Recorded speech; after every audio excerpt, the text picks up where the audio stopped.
Today I'm going to change the bottom entry Ballcock on a toilet cistern by first of all making sure the water's turned off and undoing those two nuts which live underneath the cistern. This is one bad one that's going to come out, and then what I'm going to do is first of all take the top off, put it down safely because it's ceramic, siphon out the remains of the water and then put this new one back in. Okay, make sure you've got the water turned off. It's quite easy here because I had a tap right by the supply there. Have a look round. Okay, there's two nuts here. One's a nylon one which holds the water supply into the cistern, and the bottom one is the supply from the water supply. Tap from the water supply. Okay. Now the most expensive part of this job is actually going to get the new part. You can use replacement washers, but I find they're just a pain, and the body of the thing's most probably worn anyway. Nothing works properly, so for another £3 or something like that you can buy yourself a complete new kit. The one I got was from Payless. Cost next to nothing really when you consider how much water you may have lost with drippings and everything getting damp and God knows what else.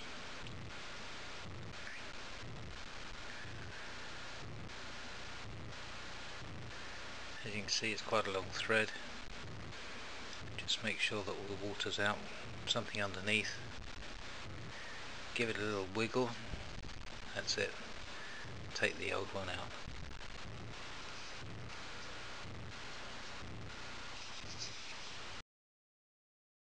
This is what the new one looks like. As you can see, it's a little blue thing and all the washers are nice and new and sealed. Okay, just checking the supply, put it back in gently, screw it in place. Use the new rubber washers they supply with, makes it a much more simple job. Also on the supply you'll find there's a fibre washer. Now mine looked in pretty good condition, I didn't change it, but it might be prudent just to check it out and put a new one in. Okay, now gently do this bit because you're putting metal onto nylon, and you can strip that thread, that nylon thread, and that gives you just as much grief as you would expect. There you go. Also make sure that the mechanism itself is sitting nicely inside the cistern. Give it a nice tight screw. You don't actually have to over tighten it because the rubber seal should work. As you can see here, I'm just putting toilet paper around the top, just give me a bit of grip around my fingers. Give it a nice little squeeze. There you go. Take your time, it's not a race. Making sure when you're tightening that the body itself doesn't twist in the cistern itself. When you're happy, get the spanner on.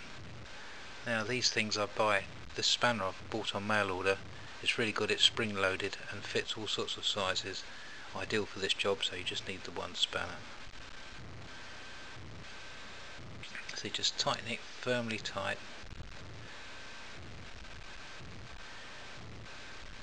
Nice and settled. Check it, see it looks seated properly. Then just give the metal one a bit of a tighten.